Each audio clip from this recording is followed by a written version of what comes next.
há 2000 anos. Segunda parte.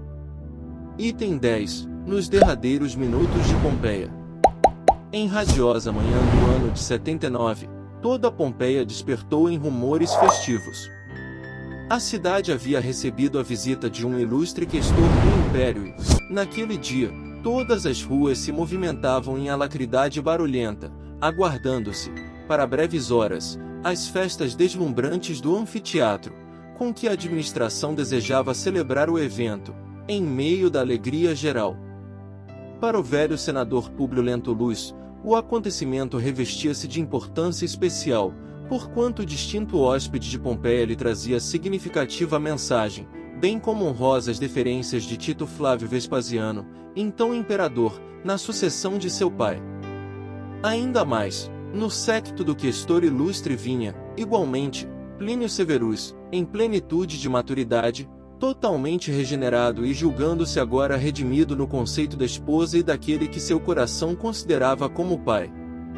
Nesse dia, enquanto Ana comandava verbalmente as atividades domésticas nos preparativos da recepção, mobilizando escravos e servos numerosos, Públio e a filha se abraçavam comovidos, frente à surpresa que o destino lhes reservara, embora tardiamente. Avisados por mensageiros da caravana de patrícios ilustres, davam largas as emoções mais gratas do espírito, na doce perspectiva de acolherem o filho pródigo, tantos anos distante de seus braços amigos. Antes do meio-dia, um deslumbramento de viaturas, de cavalos ajezados e de joias faiscantes sobre vestiduras reluzentes apresentava-se às portas da vila plácida e graciosa, provocando a admiração e o interesse curioso das vizinhanças. E, em seguida, foi um turbilhão de abraços, carinhos, palavras confortadoras e generosas. Quase todos os patrícios, em excursão pela Campânia, conheciam o senador e sua família, representando esse acontecimento um suave encontro de corações. Públio Lentulus abraçou Plínio demoradamente, como se o recebesse como um filho bem-amado que voltasse de longe e cuja ausência houvera sido excessivamente prolongada. Experimentava no íntimo impulsos de extravasamento de afeto, que seu coração dominou para não provocar a admiração injustificada dos circunstantes. Meu pai, disse o filho de Flamínio em tom discreto e quase imperceptível aos seus ouvidos, ao beijar-lhe a fronte encanecida, já me perdoastes? Ó filho, como tardaste tanto? Quero-te como sempre e que o céu te abençoe, respondeu o velho cego, emocionado. Dali a instantes, após o doce encontro de Plínio e sua mulher, exclamou o questor em meio do silêncio geral. Senador, honro-me em trazer-vos preciosa lembrança de César, acompanhada de uma mensagem de reconhecimento da alta administração política do Império, um dos mais fortes e mais justos motivos de minha permanência em Pompeia. Incumbo nosso amigo Plínio Severus de vos entregar, neste momento, estas relíquias que representam uma das mais significativas homenagens do Império ao esforço de um dos seus mais dedicados servidores. Públio Lentulus sentia bem a suprema emoção daquela hora. A homenagem do imperador, a carinhosa presença dos amigos, a volta do genro aos seus braços paternos representavam para seu coração uma alegria entontecedora. Seus olhos, entretanto, nada podiam ver. Do seio da sua noite, ouvia aqueles apelos generosos, como um desterrado da luz, de quem se exumassem as recordações mais queridas e mais doces. Amigos, disse, enxugando uma lágrima furtiva nos olhos apagados, tudo isso é para mim a maior recompensa de uma vida inteira. Nosso imperador é um espírito excessivamente generoso, porque a verdade é que nada fiz para merecer o reconhecimento da pátria. Minha alma, todavia, exulta convosco, meus patrícios, porque nossa reunião nesta casa é símbolo de união e trabalho nos elevados encargos do Império. Nesse instante, contudo, alguém lhe tomava as mãos encarquilhadas, levando-as aos lábios úmidos, deixando, porém, nas pequeninas conchas das rugas, 2 lágrimas ardentes. Plínio Severus, num gesto espontâneo, ajoelhara-se, osculando-lhe as mãos, dava expansão ao seu afeto e reconhecimento, ao mesmo tempo que lhe fazia entrega da mensagem imperial que o velho senador não mais podia ler. Públio Lentulus chorava, sem poder pronunciar uma única palavra, tal emoção que lhe oprimia o íntimo, enquanto os circunstantes lhe acompanhavam as atitudes com os olhos rociados de pranto. Nesse ínterim, o filho de Flamínio não mais se conteve e, consagrando sua regeneração espiritual, exclamava enternecido: Meu querido pai, não choreis, se aqui nos achamos todos para compartilhar vossa alegria. Diante de todos os nossos amigos romanos, com a homenagem do Império, eu vos entrego o meu coração regenerado para sempre. Se estáis agora cego, meu pai, não o estáis pelo Espírito que sempre procurou dissipar as sombras e remover tropeços do nosso caminho. Continuareis guiando os meus, ou, melhor, os nossos passos, com as vossas antigas tradições de sinceridade e de esforço, na retidão do proceder. Voltareis comigo para Roma e, junto de vosso filho reabilitado, organizareis novamente o Palácio do Aventino. Serei, então, para todo sempre, uma sentinela do vosso espírito, para vos amar e proteger. Tomarei minha esposa a meu inteiro cuidado e, dia a dia, tecerei para nós três uma auréola de venturas novas e indefiníveis, com os milagres da minha afeição imorredoura. Em nossa casa do Aventino florescerá uma alegria nova, porque hei de prover todas as vossas horas com o amor grande e santo de quem, conhecendo todas as duras experiências da vida, sabe agora valorizar seus próprios tesouros. O velho senador, alquebrado pelos anos e pelos mais rudes sofrimentos, conservava-se de pé, acariciando os cabelos do genro, igualmente prateados pelos invernos da vida, enquanto pesadas lágrimas rompiam a muralha da sua noite para enternecer o coração de todos, numa angustiosa e indefinível emotividade.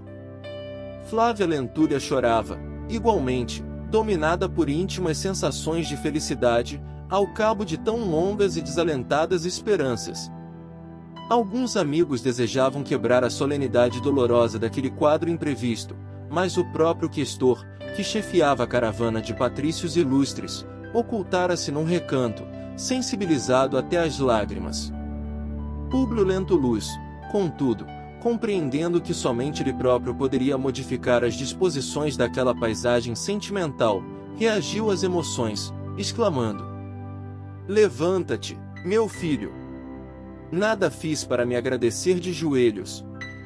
Por que me falas deste modo?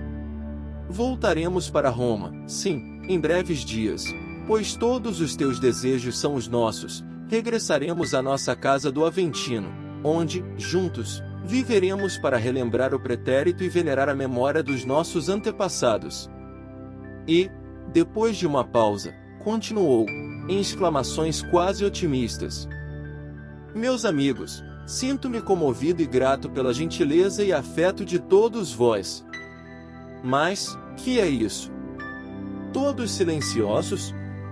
Lembrai-vos de que não vos vejo senão através das palavras. E a festa de hoje?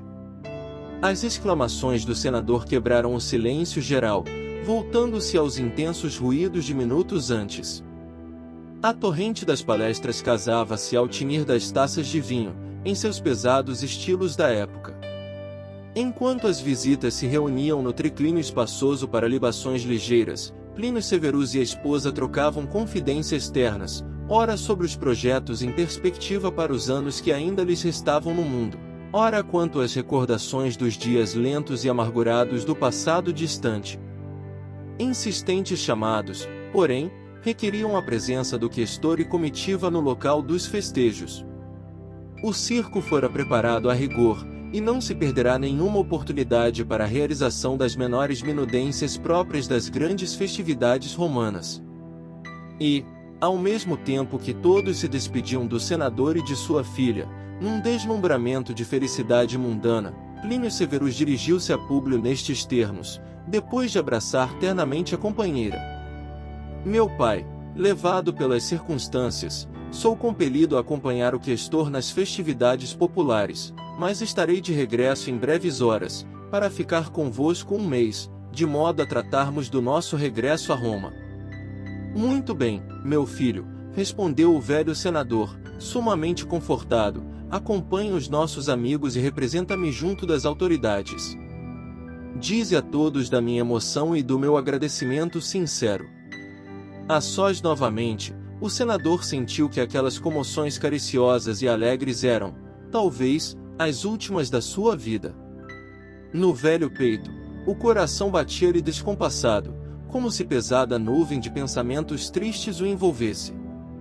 Sim, a volta de Plínio aos seus braços paternos era a alegria suprema da sua velhice desalentada. Sabia, agora, que a filha poderia contar com o esposo, nas estradas do seu tormentoso destino, e que a ele, Públio, somente competia guardar a morte, resignado. Ponderando as palavras afetuosas do filho de Flamínio e os seus apelos ao passado remoto, Públio Lentulus considerou, intimamente, que era muito tarde para regressar ao Aventino e que a volta a Roma apenas devia significar, para o seu espírito precito, o símbolo da sepultura. Em pleno espetáculo, Plínio Severus, já no outono da vida, arquitetava os planos de futuro.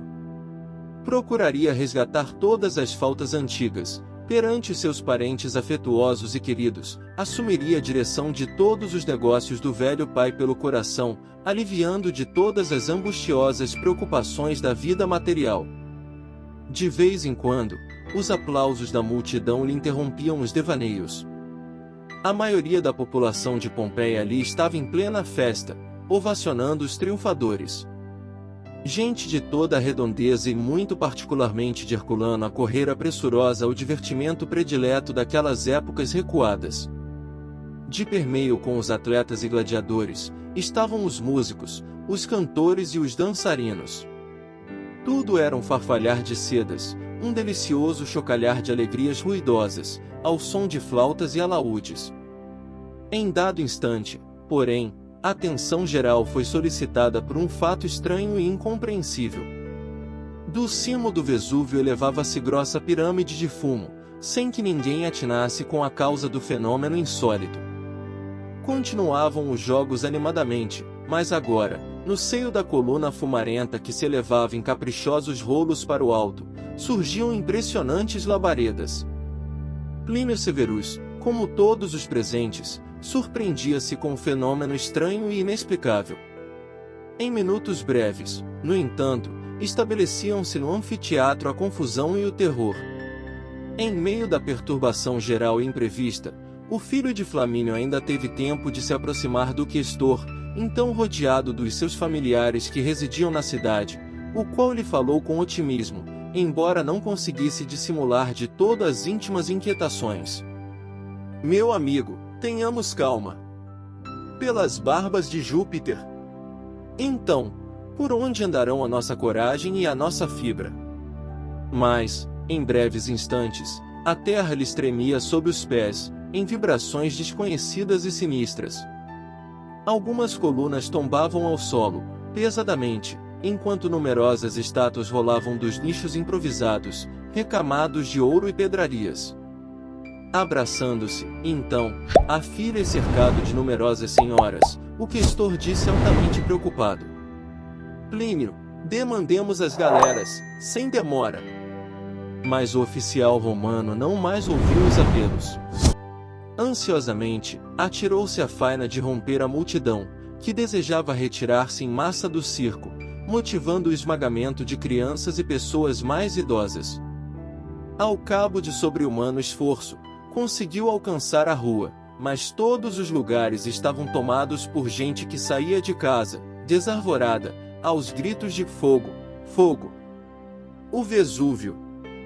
Plínio verificou que todas as vias públicas estavam repletas de gente desesperada, de viaturas e de animais espavoridos. Com enorme dificuldade, vencia todos os obstáculos, mas o Vesúvio lançava agora, para o céu, uma fogueira indescritível e imensa, como se a própria terra houvera incendiado as entranhas mais profundas. Uma chuva de cinza, a princípio quase imperceptível, começou a cair, enquanto o solo continuava a tremer com ruídos surdos, aterradores. De instante a instante, Ouvia-se o estrondo pavoroso de colunas derribadas ou de edifícios desmoronados pelos abalos sísmicos, ao mesmo tempo que o fumo do vulcão ia eclipsando a confortadora claridade solar. Mergulhado em penumbra espessa e tomada de terror indizível, Pompeia assistia aos seus últimos instantes, numa aflição desesperada. Na vila de Lentulus, os escravos perceberam imediatamente o perigo próximo. Nos primeiros momentos, os cavalos relinchavam estranhamente e as aves inquietas fugiam em desespero. Após a queda das primeiras colunas que sustentavam o edifício, todos os servos do senador abandonaram precipitadamente os postos, desejosos de conservar noutra parte os bens preciosos da vida. Somente Ana ficará junto dos amós, dando-lhes conhecimento dos horrores do ambiente. Os três, numa justificada inquietude, escutaram o rumor horrível da inovidável catástrofe do império. A própria vila estava já meio destruída, penetrando as cinzas pelos desvãos abertos pela queda dos telhados e começando a sua obra de lenta sufocação. Ansiavam todos pelo regresso imediato de Plínio, a fim de resolverem as providências a adotar, mas o velho senador, cujo coração não se iludia nos seus amargurados pressentimentos, exclamou em tom quase resignado: Ana, traze a cruz de Simeão e vamos à prece que te foi ensinada pelos discípulos do Messias. Diz-me o coração que é chegado o fim da nossa romagem pela terra. Enquanto a serva buscava apressadamente a relíquia do ancião de Samaria, afrontando o perigo das paredes oscilantes, Públio Lentulus ouvia o surdo rumor da terra dilacerada e os gritos apavorantes e sinistros do povo, misturados ao barulho tremendo do vulcão que, transformado em fornalha imensa e indescritível, enchia toda a cidade de cinzas e lavas ferventes. Lembrou-se, então, o senador, das afirmativas do Cristo nos dias idos da Galileia, quando lhe asseverava que toda a grandeza romana era bem miserável e num minuto breve poderia o império ser reduzido a um punhado de pó. O coração batia-lhe descompassado naquele minuto extremo, mas a velha serva havia regressado e ajoelhara-se, serena, guardando nas mãos a lembrança de Simeão e de Lívia, orando em voz comovedora e profunda. Pai nosso, que estais no céu, santificado seja o vosso nome, venha a nós o vosso reino, seja feita a vossa vontade, assim na terra como no céu. Nesse instante, porém, a voz da serva emudeceu subitamente, enquanto seu corpo rolava sob novos escombros, sentindo-se alamparada, espiritualmente, pelo venerável samaritano que a conduziu, imediatamente, às mais elevadas esferas espirituais. Tal a natureza do seu coração iluminado nas dores e testemunhos mais angustiosos do aprendizado terrestre. Ana! Ana! Exclamavam Públio e Flávia, soluçantes, sentindo ambos pela primeira vez o infortúnio do insulamento supremo, sem uma luz e sem um guia, em pleno desamparo. Alguém, contudo, rompera todos os destroços e chegava, rápido, até aquela câmara interior, e, abraçando Públio e sua filha, gritava em voz opressa: Flávia! Meu pai! Aqui estou! Plínio chegava, afinal, para o instante derradeiro. Flávia Lentulus apertou-o carinhosamente nos braços, enquanto o velho senador semi-asfixiado tomava as mãos do filho, abraçando-se os três num amplexo derradeiro. Flávia e Plínio quiseram falar, mas grossa camada de cinzas penetrava o interior, pelas fendas enormes da vila meio destruída. Mais uma estremeção do solo, e as colunas que ainda restavam de pé abateram-se sobre os três, roubando-lhes as últimas energias e fazendo-os cair assim, enlaçados para sempre, sob um montão de escombros. Naquelas sombras espessas, todavia, pairavam criaturas aladas e leves, em atitudes de prece, ou confortando ativamente o coração abatido dos míseros condenados à destruição. Sobre os três corpos soterrados permanecia a entidade radiosa de Lívia, junto de numerosos companheiros que cooperavam, com devotamento e precisão, nos serviços de desprendimento total dos moribundos. Pousando as mãos luminosas e puras na fronte abatida do companheiro exausto e agonizante, Lívia levou os olhos ao firmamento enegrecido e orou com a suavidade da sua fé e dos seus sentimentos diamantinos. Jesus, meigo e divino mestre, esta hora angustiosa é bem um símbolo dos nossos erros e crimes, através de avatares tenebrosos, mas vós, Senhor, sois toda a esperança, toda a sabedoria e toda a misericórdia. Abençoai nossos espíritos neste momento ríspido e doloroso. Suavizai os tormentos da alma gêmea da minha, concedendo-lhe neste instante o alvará da liberdade. Aliviai, magnânimo Salvador do mundo, todas as suas mágoas pungentes, suas desoladoras amarguras.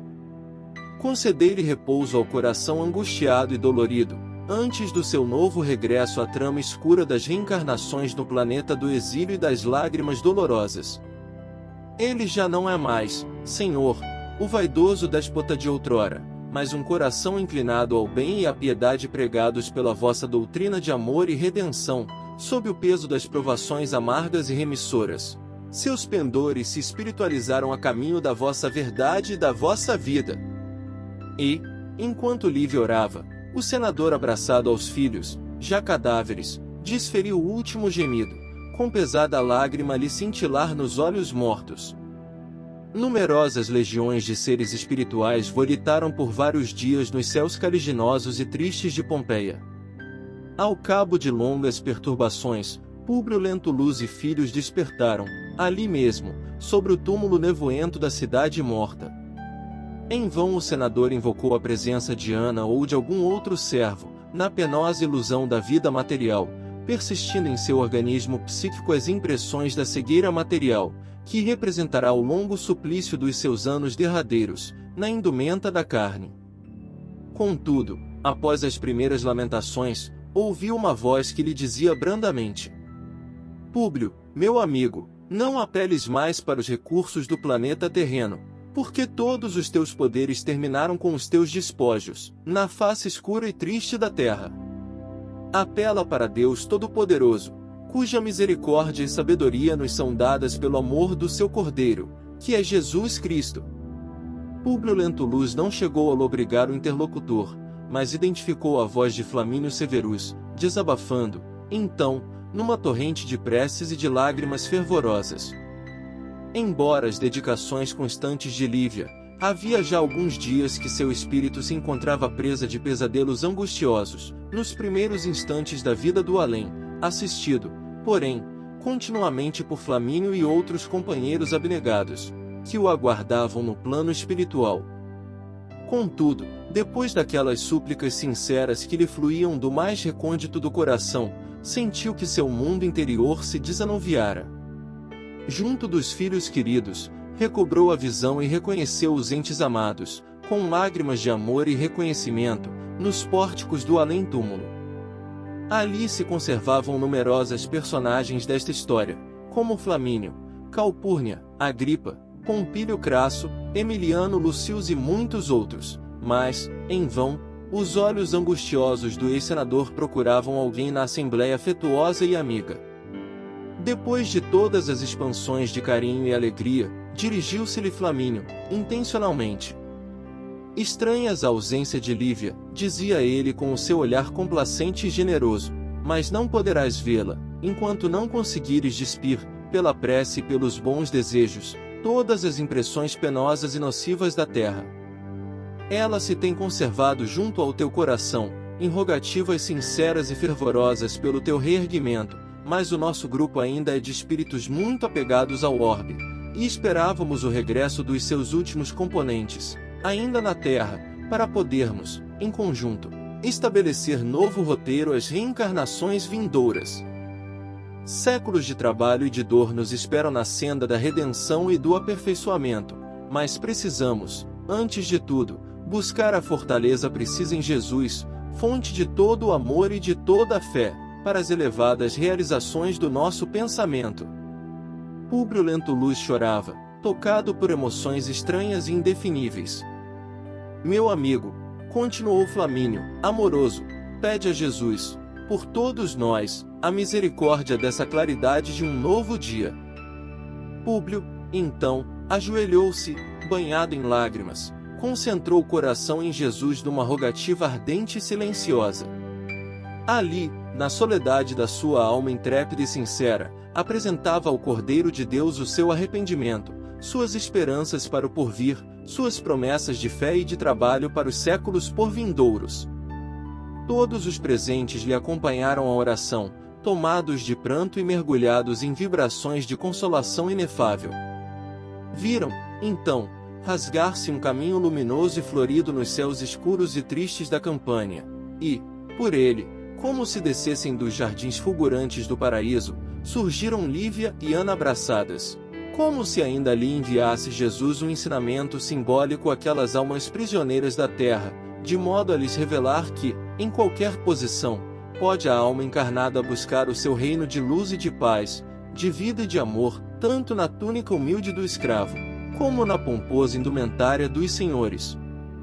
O velho patrício contemplou a figura radiosa da companheira e, extasiado, fechou os olhos banhados no pranto da compunção e do arrependimento, mas, em breve, 2 lábios de névoa pousavam-lhe na fronte, qual o leve roçar de um lírio divino.